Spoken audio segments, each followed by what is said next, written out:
Another cruise ship has confirmed cases of coronavirus and will be held off the coast of California until tests are done. The Grand Princess, a Princess Cruises liner, is moving towards San Francisco with 21 individuals on board with possible coronavirus symptoms.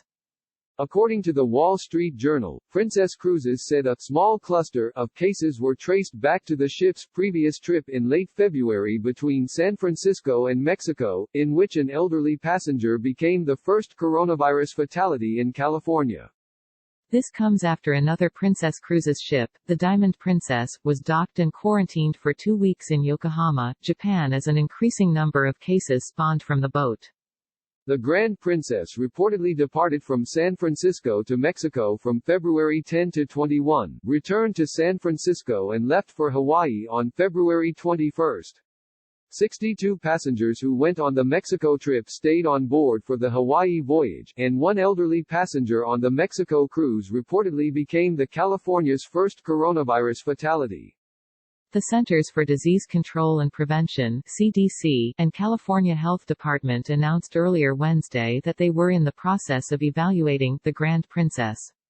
The ship was ordered to dock in San Francisco, but California Gov.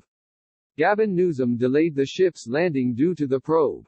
Of the ship's 2,600 guest and 1,150 crew capacity, Newsom said 11 passengers and 10 crew members were potentially infected with the virus. CDC Director Dr. Robert Redfield said the ship had confirmed cases of the flu-like virus. We at the very beginning of that, looking at the manifest to make sure we understand who's gotten off the cruise and where they got off the cruise and were really involved in that entire contact follow-up, Redfield said. Newsom says test coronavirus kits will be flown to the ship and samples will be sent to California's Public Health Lab in Richmond for testing.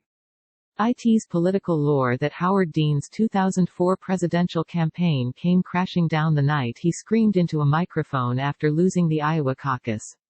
In reality, the end was clear weeks before. It was guttural, at first, a growing sense that he had to expand his coalition of supporters, followed by the realization that he couldn't bring himself to do it.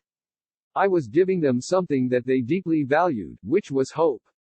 And to pull back and become the establishment figure I knew I had to become, in order to become president was really hard to do, Dean said a few years back.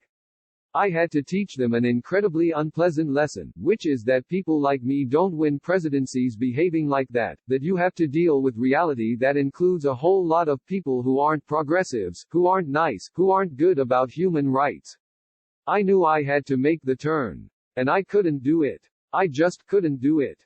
16 years after Dean came to that epiphany, another Vermonter running for the presidency may be having a similar one of his own.